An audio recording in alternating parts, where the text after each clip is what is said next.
காங்கிரஸ் கூட்டணி உடைய போகுதா, தாவேகா கூட போறாங்களா அப்படின்ற அந்த ஒரு கேள்வி வந்து நீண்ட நாட்களாக பேசும் பொருளாகவே இருந்துட்டு இருந்தது. ஆனா அது எல்லாத்தையுமே வந்து சுமூகமாக முடிச்சு வச்சிருக்கிறாரு ஸ்டாலின் அவர்கள். அது பண்ணிட்டு ஒரு ஒரு ரிப்ளையும் வந்து பண்ணியிருக்காரு. அதை அவர் பிளான் பண்ணல அப்படின்றத தெளிவுபடுத்தினாலும் இன்னைக்கு அது வைரலாக போயிட்டு இருக்கு. ஆனா உண்மையாகவே காங்கிரஸ் திமுக நடுவே இருக்கக்கூடிய பிரச்சனைகள் எல்லாம் முடிஞ்சிருச்சா, இல்ல மறைமுகமாக தொடர்ந்துட்டு தான் இருக்கா? காங்கிரஸ் திமுக இடையிலான அந்த கூட்டணி அப்படின்றது ஒரு இறுதி கட்டத்துக்கு வந்திருந்தாலும் கூட இனிமேல் தான் கேமே அப்படின்னு நான் நினைக்கிறேன். ஏன்னா காங்கிரஸ் வந்து நான் க்ளோஸாக ஃபாலோ பண்ணியிருக்கேன். பொதுவாக வந்து காங்கிரஸ் கட்சியில் வந்து எவ்வளவு தொகுதிகள் வந்து கூட்டணியில் தர்றாங்க அப்படின்றது ஒரு பேசுபொருளாக இருந்தாலும், அடுத்த கட்டமாக பார்த்தீங்க அப்படின்னா யாருக்கு வந்து எந்தெந்த இடங்கள் வந்து கொடுக்க போகிறாங்க, எந்தெந்த தொகுதிகள் வந்து கூட்டணி கட்சி ஒதுக்குது அப்படின்றது ஒரு பெரிய பேசுபொருளாக மாறும். இப்போ 28 இடங்கள் அப்படின்னா அந்த 28 இடங்கள் வந்து எந்தெந்த இடங்களாக இருக்க போகுது, கடந்த முறை காங்கிரஸ் போட்டியிட்ட இடங்கள்லே வந்து மீண்டும் கொடுக்க போகிறாங்களா, இல்லை திமுக அவர்களுக்கு ஃபேவரான தொகுதிகளை வந்து ஐடென்டிஃபை பண்ணி இந்த முறை ஒரு டஃப்பான ஒரு கான்ஸ்டிடியூவன்சியில் நீங்கள் போட்டியிடுங்க அப்படின்னு சொல்ல போகிறாங்களா அப்படின்றதும் இதில் இருக்கக்கூடிய பெரிய கேள்வி. ஏன்னா இப்போ காங்கிரஸை பொறுத்தவரையில் அவர்களுக்கென்று ஒரு சில தொகுதிகள் அப்படின்றது விருப்பமான ஒரு தொகுதிகளாக இருக்கலாம். அப்போ திமுகவுடைய சர்வே ரிப்போர்ட்டில் அவங்க வந்து தொடர்ச்சியாக இன்டர்னல் சர்வேஸ் பண்ணிகிட்ருக்காங்க. இப்போ அவங்களுடைய இன்டர்னல் சர்வேஸ் ரிப்போர்ட்டில் இந்த தொகுதியில் நம்ம நின்னோம் அப்படின்னா நமக்கு வந்து ஓட் ட்ரான்ஸ்ஃபர் அப்படின்றது நல்லா இருக்கும் அப்படின்னு சொல்லிட்டு நிறைய ரிப்போர்ட்ஸ் வந்திருக்கும் இல்லையா. ஸோ அதன் அடிப்படையில் வந்து இப்போ காங்கிரஸ் கேட்கக்கூடிய தொகுதிகளை வந்து திமுக தருமா அப்படின்றதும் ஒரு பெரிய கேள்வியாக மாறியிருக்கு. அதுக்கு பிறகு இப்போ ஏற்கனவே வந்து 18 எம்எல்ஏக்கள் இருக்காங்க. போன முறை 2021 25 தொகுதிகளில் போட்டிட்டு 18 தொகுதிகளில் வெற்றி பெற்றாங்க. இப்போ இந்த 18 எம்எல்ஏக்களுக்கும் மீண்டும் வந்து காங்கிரஸ் வாய்ப்பளிக்க போகிறதா அப்படின்றதும் ஒரு பெரிய கேள்வி. அப்படி ஒரு வேளை வந்து இந்த 18 பேரும் மீண்டும் வாய்ப்பு அவங்களுக்கு வழங்கப்படுது அப்படின்னா காங்கிரஸில் கலக குரல்கள் இன்னும் அதிகமாக இருக்கும். நேற்று இந்த கூட்டணி பேச்சுவார்த்தையெல்லாம் முடிஞ்சு அந்த அஃபீஷியலாக அந்த அக்ரிமெண்ட் சைன் பண்ணதுக்கு பிறகு கிரிஷ் சோடங்கர் சொல்கிறாரு, we are not happy with a number அப்படின்னு சொல்கிறாரு. அப்போ இன்னும் வந்து காங்கிரஸுக்குள்ளே அந்த அதிருப்தி மனநிலை இருக்குது அப்படின்னு தான் நான் நினைக்கிறேன். கண்டிப்பா சார். அது மட்டும் இல்லாமல் இப்போ நீங்கள் எந்த தொகுதியில் காங்கிரஸை நிறுத்த வைப்பாங்க அப்படின்றது ஒன்று இருக்குது. ஆனால் ஏற்கனவே நம்ம செய்திகள்லாம் பார்க்கும் பொழுது காங்கிரஸ் திமுக அப்படின்னு வரும்போது திமுகவோட ஸ்ட்ராட்டஜி என்னவாக இருந்ததுன்னா, திமுக எதுலெல்லாம் வந்து எந்தெந்த தொகுதிகளில் ஸ்ட்ராங்காக இருக்காங்களோ அங்கெல்லாம் காங்கிரஸை நிறுத்த வைக்கணும். அப்போ தான் வந்து வெற்றியை வந்து ஈஸியாக வந்து அவங்களால பெற முடியும். காங்கிரஸ்க்கான வாக்குகள் இருக்குது அப்படின்றத காட்டிலும் திமுகவுக்கு அதிகமான செல்வாக்கு இருக்கக்கூடிய இடங்களில் காங்கிரஸ் வேட்பாளர்களை நிறுத்தணும்.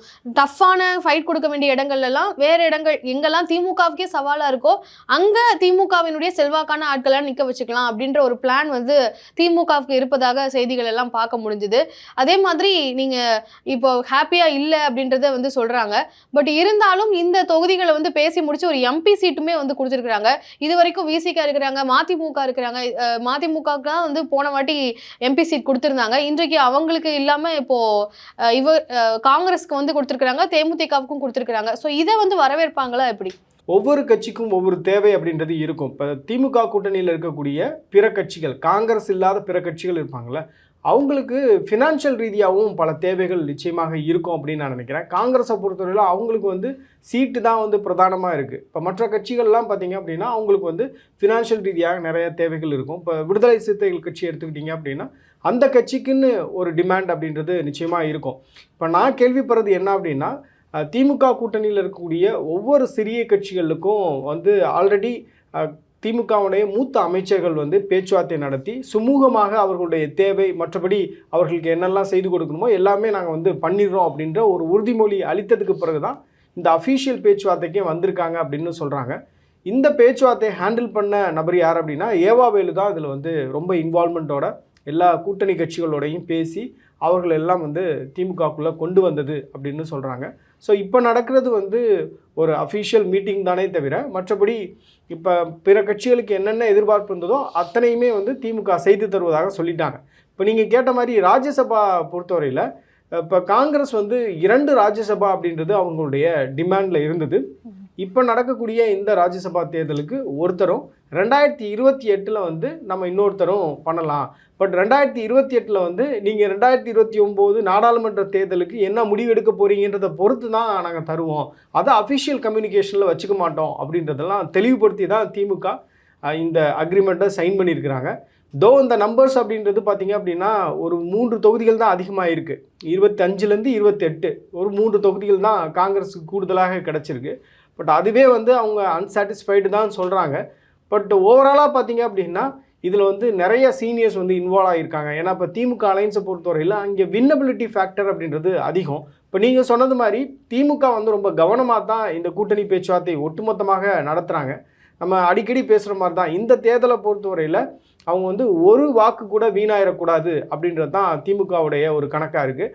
அவங்க போட்டியிடக்கூடிய தொகுதிகள், குறிப்பாக உதயசூரியன் சின்னத்தில் போட்டியிடக்கூடிய அத்தனை தொகுதிகளுமே ரொம்ப கேர்ஃபுல்லாக வந்து அந்த தொகுதியில் ஓட் ட்ரான்ஸ்ஃபர் வந்து எப்படி இருக்குது, திமுகவுக்கு இருக்கக்கூடிய அட்வான்டேஜ் என்ன, ஒருவேளை திமுக ப்ளஸ் காங்கிரஸுக்கு அந்த தொகுதிகளில் இருக்கக்கூடிய செல்வாக்கு என்ன, அங்கே சிறுபான்மையினுடைய வாக்குகள் வந்து எப்படி ட்ரான்ஸ்ஃபர் ஆகுது, இந்த மாதிரியான எல்லா கால்குலேஷனும் அவங்க வந்து ஸ்டாட்டிஸ்டிக்ஸாக எடுத்து வச்சுட்டு தான் இந்த பேச்சுவார்த்தையை நடத்த ஆரம்பிச்சிருக்காங்க. ஸோ திமுக எங்கெங்கெல்லாம் போட்டியிடுதோ அங்கே அந்த தொகுதிகளில் வெற்றி வாய்ப்பு அப்படின்றது திமுகவுக்கு அதிகமாக இருக்கக்கூடிய தொகுதிகளாக பார்த்து தான் திமுக வந்து உதயசூரியன் சின்னத்தில் போட்டியிடுவதற்கு திட்டமிட்டிருக்காங்க. ஒருவேளை ஒரு சில இடங்கள் வந்து நிச்சயமாக காங்கிரஸுக்கே அது சூட்டபுளாக இருக்காது. இப்போ அதிமுகவும் காங்கிரஸும் ஒரு தொகுதியில் வந்து கம்பீட் பண்ணுறாங்க அப்படின்னா அங்கே வந்து அதிமுகவுக்கான வெற்றி வாய்ப்பு நிச்சயமாக அதிகமாக இருக்கும் அப்படின்னு நான் நினைக்கிறேன். ஸோ அந்த மாதிரியான தொகுதிகளை வந்து காங்கிரஸுக்கு ஒரு வேளை கொடுத்துட்டாங்கன்னா காங்கிரஸுக்கு ஒரு பெரிய நெருக்கடி தான். கண்டிப்பாக சார். அதே மாதிரி நீங்கள் எம்எல்ஏக்கள் ஏற்கனவே 18 எம்எல்ஏஸ் இருக்கிறாங்க, அவங்களுக்கே திருப்பி சீட் கொடுப்பாங்களா அப்படின்ற அந்த ஒரு கேள்வி வச்சுருந்தீங்க. ஆனால் இப்போ நம்ம செய்திகளாக பார்க்கும்பொழுது ஏற்கனவே இப்போ காங்கிரஸுக்கும் திமுகவுக்கும் வந்து ஒரு பிரச்சனை போயிட்டு இருந்தப்போ காங்கிரஸினுடைய மேலிடத்தில் ராகுல் காந்தி கிட்ட இங்கே இருந்து நிறைய கம்ப்ளைண்ட்ஸ் பறந்ததாக சொல்லப்பட்டது. அதாவது இப்போ நிறைய பேர் வந்து திமுக கூட்டணிக்கு ஆதரவாக பேசுகிறாங்க, நம்ம கட்சியினுடைய வளர்ச்சியை காட்டிலும் திமுகவுக்கு ஆதரவாக நிறைய பேர் வந்து கட்சிக்குள்ளேயே செயல்படுறாங்க அப்படின்ற ஒரு லிஸ்டே வந்து ராகுல் காந்தி அவர்கள் கிட்ட போனதாக, அந்த லிஸ்ட்டில் வந்து குறிப்பாக இப்போ அதிகாரத்தில் இருக்கக்கூடிய எம்எல்ஏக்களை தான் வந்து சொல்கிறாங்க. அப்போ தான் அவங்களால வந்து அந்த பொசிஷன் வந்து தக்க பச்சுக்க முடியும் அப்படின்றதுனால திமுக காங்கிரஸ் கூட்டணி இருக்கணும்னு அவங்க ஆதரவாக பேசுகிறாங்க. ஆனால் இந்த ஒரு கூட்டணியில் நம்மளுக்கு வளர்ச்சி இல்லை அப்படின்னு சொல்லி மாணிக்கம் தாகூரா இருக்கட்டும், பிரவீன் சக்கரவர்த்தி அவர்களாக இருக்கட்டும், இதெல்லாம் வந்து அவங்க பொதுவெளியிலையும் வச்சுட்டு இருந்தாங்க.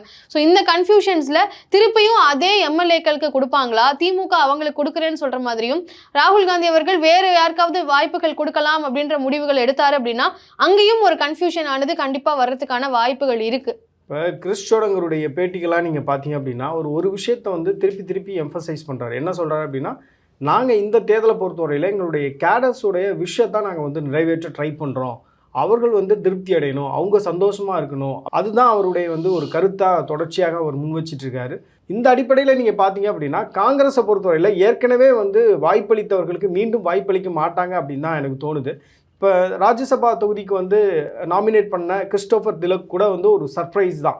அவர் பார்த்தீங்க அப்படின்னா அவர் வந்து நார்த் ஈஸ்டில் நிறையா ஒர்க் பண்ணியிருக்கிறாரு. அதே மாதிரி மணிப்பூர் போன்ற மாநிலங்களில் வந்து அவருடைய கான்ட்ரிபியூஷன் அதிகமாக இருக்குது காங்கிரஸை பொறுத்தவரையில் அப்படின்னு சொல்கிறாங்க.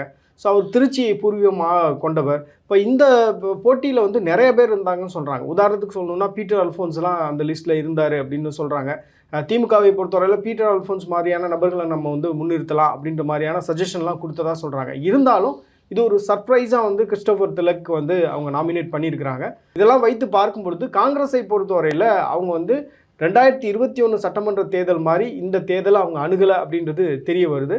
ரெண்டாவது பார்த்திங்க அப்படின்னா இந்த 3 இடங்கள் கூடுதலாக கிடச்சிருக்குல்ல, இதை வந்து நம்ம எப்படியாவது புதிதாக கட்சியில் வரணும்னு நினைக்கிறாங்க, வளரணும்னு நினைக்கிறாங்க, அவங்களுடைய கான்ட்ரிபியூஷன் நம்ம கட்சியில் இருக்குது அப்படின்னா அவங்களுக்கு அந்த வாய்ப்புகளை கொடுக்கலாம் அப்படின்றது கூட ஒரு முன்னுரிமையாக இருக்கும்னு நான் நினைக்கிறேன். இந்த 3 தொகுதிகளும் மட்டும் இல்லாமல் ஒரு சில தொகுதிகளை தவிர 1-2 சீட்டு மேபி ஒரு நல்ல ஒரு ஸ்ட்ராங்கான லீடர்ஸ் ஆல்ரெடி வந்து ப்ரூவனாக இருக்காங்க, அவங்க வந்து கிரவுண்ட் ஒர்க் பண்ணுறாங்க, காங்கிரஸ் கட்சியுடைய நலனுக்காக யோசிக்கிறாங்கன்னா அவங்களுக்கு வந்து மீண்டும் போட்டியிடுவதற்கான வாய்ப்புகள் கிடைக்கும்.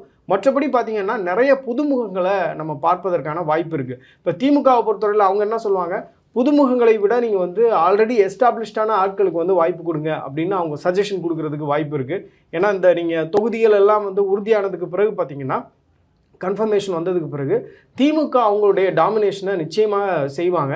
ஏன்னா இப்போ உங்களுக்கு முகம் தெரியாத ஒரு நபர் வந்து ஒரு தொகுதியில் நிற்கிறாருன்னா எல்லாரும் அந்த கேண்டிடேட்காக ஒர்க் பண்ணுவாங்களா அப்படின்றதுல பெரிய கேள்வி இருக்குது. ஏற்கனவே இந்த கூட்டணி அப்படின்றது நிறைய கருத்து வேறுபாடுகளுக்கு பிறகு இது கன்ஃபார்மான ஒரு கூட்டணியாக மாறி இருக்கிறது. அப்படி இருக்கும் பொழுது ஒரு முகம் தெரிந்த நபர்களை நம்ம வந்து கேண்டிடேட்டாக போட்டால் தான் ஜெயிக்க முடியும் அப்படின்றது திமுகவுடைய ஒரு அழுத்தமாக இருக்கலாம். ஸோ அதற்கு எப்படி காங்கிரஸ் பதிலளிக்க போகிறது அப்படின்ற ஒரு கேள்வி இருக்குது. இப்போ ஓரளவு வந்து காங்கிரஸ் திமுக இந்த பிரச்சனை அப்படின்றது செட்டில் டவுன் ஆயிடுச்சு. இதற்கு பிறகு பார்த்தீங்க அப்படின்னா திமுக கூட்டணியில் இருக்கக்கூடிய பிற கட்சிகள் ஒருவேளை அவங்க வந்து எங்களுக்கு கூடுதல் இடங்கள் வேணும் அப்படின்னு கேட்க ஆரம்பிச்சாங்கன்னா அதை எப்படி திமுக ஹேண்டில் பண்ண போகுது அப்படின்றதும் ஒரு பெரிய செக் தான். இன்னொரு முக்கியமான விஷயம் பார்த்தீங்கன்னா, இப்போ இவங்க 28 தொகுதிகள் வாங்கியிருக்காங்க. ஒருவேளை நாளைக்கு வந்து 20 தொகுதிகள் இல்லை 22 தொகுதிகள் வந்து காங்கிரஸ் வெற்றி பெறாங்கன்னு வச்சுக்கோங்களேன், அந்த இடத்துல வந்து திமுகவுக்கு ரன்னிங் ஷார்ட் ஆஃப் நம்பர்ஸ் இருக்காங்க. அவங்களால அந்த மேஜிக் நம்பர் 118 தொட முடியல அப்படின்ற சூழலில் காங்கிரஸுடைய துணை தேவைப்படுகிறது, காங்கிரஸுடைய ஆதரவு தேவைப்படுகிறதுனா 2006 மாதிரி காங்கிரஸ் நிச்சயமாக 2026 விட்டு கொடுப்பதற்கான வாய்ப்புகள் மிக மிக குறைவு அப்படின்னு சொல்கிறாங்க. நிச்சயமாக அந்த இடத்துல அதிகாரத்தில் பங்கு வேணும்னு கேட்பதற்கான வாய்ப்பு கூட இருக்குது. ஸோ இந்த எல்லா எலமெண்ட்ஸையும் திமுக ரொம்ப கவனித்து தான் நம்ம வந்து 28 தாண்டி போகக்கூடாது, 28க்குள்ளே அவங்கள சுருக்கணும் அப்படின்றது திமுகவுடைய கால்குலேஷனாக இருந்தது. அந்த நம்பர்ஸ்குள்ளே கொண்டு வந்தது அப்படின்றது திமுகவுக்கு ஒரு பெரிய வெற்றி தான். இருந்தாலும் பார்த்தீங்க அப்படின்னா இது செட்டில் டவுன் ஆயிடுச்சு அப்படின்னு உறுதியாக நம்ம சொல்ல முடியாது. இதில் நிறைய பிரச்சனைகள் இனி வரக்கூடிய நாட்களில் எமர்ஜ் ஆகிறதுக்கான ஒரு ஸ்கோப் இருப்பது போல தான் எனக்கு தெரியுது. கருத்து வேறுபாடுகள் நிறைய இருந்து இந்த கூட்டணியானது அமைஞ்சிருக்கு. அந்த கருத்து வேறுபாடுகள் இருந்தது அப்படின்றது தொண்டர்கள் மத்தியில் வந்து யாரெல்லாம் வந்து தேர்தலுக்காக களத்தில் இருந்து வேலை செய்ய போகிற தொண்டர்கள் மத்தியில் கண்டிப்பாக ஒரு அதிருப்தியை வந்து ஏற்படுத்தியிருக்கு. ஸோ அதையெல்லாம் சரி செய்கிற வகையில் மீண்டும் இப்போ காங்கிரஸுக்காக திமுகவினுடைய கேடர்ஸ் ஒர்க் பண்ணுறதோ இல்லை திமுக காங்கிரஸ் இரண்டு சேர்ந்து ஒர்க் பண்ணுறதுக்கான அந்த ஒரு வழிவகையை வந்து இப்போ செய்ய வேண்டிய ஒரு கடமை வந்து தலைமைக்கு இருக்குது அப்படின்னு நான் வந்து நினைக்கிறேன் சார். ஏன்னா இப்போ அந்த இணக்கம் வந்து ஏதோ ஒரு இடத்துல வந்து ஒரு அதிருப்தி தொண்டர்கள் மத்தியில் கண்டிப்பாக இருக்கு. திமுகவினுடைய தொண்டர்களே பல பேர் வந்து காங்கிரஸ் போனா போகட்டும் அப்படின்னு சொல்றதா இருக்கட்டும், இல்ல காங்கிரஸை சேர்ந்தவர்கள் வந்து திமுக பயன்படுத்திட்டாங்க அப்படின்னு சொல்லி அடிமட்டத்தில் நிறைய பேருக்கு அந்த கருத்துக்களை வந்து போய் கருத்து கணிப்பா நம்ம கேட்கும் பொழுது வந்து தெரிய வந்தது. ஸோ அதை சரி செய்யறதுக்கு என்ன செய்ய போறாங்க அப்படின்றதும் ஒரு மிகப்பெரிய ஒரு கேள்வியாக இருக்கு.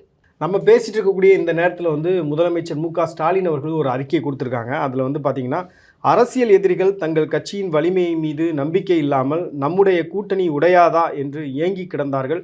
நம்மிடமிருந்து அவர்கள் வெளியேறி விடுவார்கள் என்றும் இவர்கள் பிரிந்து போகிறார்கள் என்றும் கனவில் கணக்கு போட்டு கற்பனை கோட்டைகளை கட்டி கொண்டிருந்தார்கள்.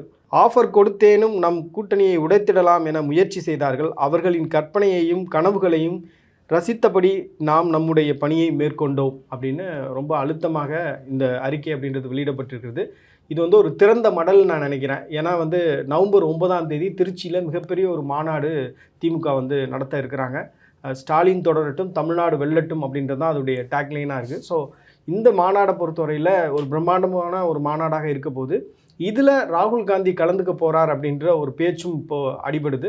ஸோ அதற்கான வேலைகள் வந்து காங்கிரஸ் தரப்புலையும் எடுக்கப்பட்டு வருவதாக சொல்கிறாங்க. ஒருவேளை ராகுல் காந்தி அந்த மாநாட்டில் கலந்துக்கிறாரு அப்படின்னா இப்போ ரீசன்ட் டேஸில் வந்து பார்த்திங்கன்னா திமுக காங்கிரஸ் இடையே இருந்த அந்த கருத்து வேறுபாடு அப்படின்றது ஓரளவு வந்து செட்டில் டவுன் ஆகிறதுக்கான வாய்ப்பு இருப்பதாக நான் பார்க்குறேன். கண்டிப்பாக சார். இப்போ வரக்கூடிய அந்த மார்ச் 9 நடக்க போகிற அந்த மாநாடு தான் வந்து இந்த ஒரு பெரிய பர்செப்ஷனை கண்டிப்பாக மக்கள் மத்தியில் ஏற்படுத்தும். ஒட்டுமொத்த தலைவர்களும் ஒரே மேடையில் இருக்கும் பொழுது அந்த ஒரு கண்டிப்பாக இந்த கூட்டணி ஒரு வலுவான கூட்டணி அப்படின்ற ஒரு எண்ணத்தை மக்கள் மத்தியில் ஏற்படுத்துவதற்கான வாய்ப்புகள் அதிகமாக இருக்குது. ஸோ ராகுல் காந்தி வரப்போகிறாரா இல்லை செல்வப்பிரந்தகை அவர்களே கேரி அவுட் பண்ண போகிறாரா அப்படின்றதெல்லாம் பொறுத்திருந்து தான் பார்க்கணும். நிறைய தகவல்களை பேசியிருக்கிறோம். மக்களும் அவங்களுடைய கருத்துக்களை கண்டிப்பாக கமெண்ட்டில் சொல்லுங்கள். நன்றி.